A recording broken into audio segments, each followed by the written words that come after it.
Alla fine del terzo decennio dell'Ottocento si verifica un fatto nuovo, straordinario per certi versi, che influisce sensibilmente sul destino dell'arte, vale a dire l'invenzione della fotografia, a cui si può dare per anno di nascita il 1826, quando Nicéphore Niepce ottenne la prima eliografia su una lastra di peltro, coronando il sogno plurisecolare che il sacro splendore del sole, come dissero gli scandalizzati moralisti del tempo, si faccia disegnatore e pittore in sostituzione dell'artista e col vantaggio di operare in un modo sicuramente immune da errori.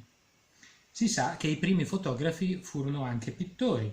Lo era Nadar, che ospitò nel suo studio i quadri degli impressionisti nel 1874, e la fotografia, al suo apparire, si presentò come una concorrente temibile dell'arte. Ingres confessò che la precisione del daguerrotipo era la stessa a cui egli voleva arrivare con il disegno. «È meraviglioso», esclamò, «ma non bisogna dirlo». La fotografia offriva altresì il modo di trascrivere il movimento in atto correggendo errori radicati nella tradizione disegnativa della rapidità di movimenti che non possono essere percepiti dall'occhio umano. L'analisi fotografica compiuta dall'americano Edward Muybridge, Animal Locomotion, nel 1887, dimostrava tra l'altro quanto fosse assurda rispetto alla realtà la maniera convenzionale di disegnare le zampe di un cavallo in corsa.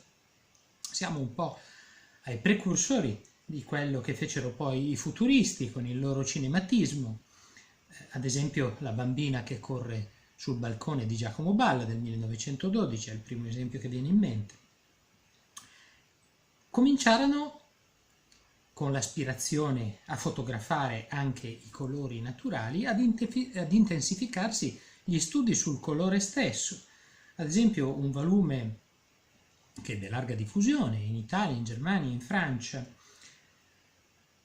in Inghilterra, quello del Rude, provò che un colore composto ottenuto con l'impasto di 2 è 70 volte meno brillante e meno lucente dello stesso colore ottenuto accostando le due tinte schiette e lasciando all'occhio umano a debita distanza di compierne la fusione.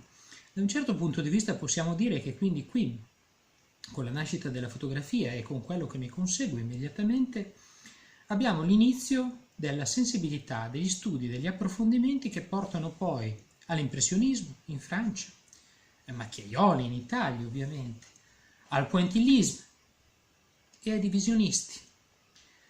Estremizzando il concetto si può dire che la fotografia è madre di impressionismo e divisionismo.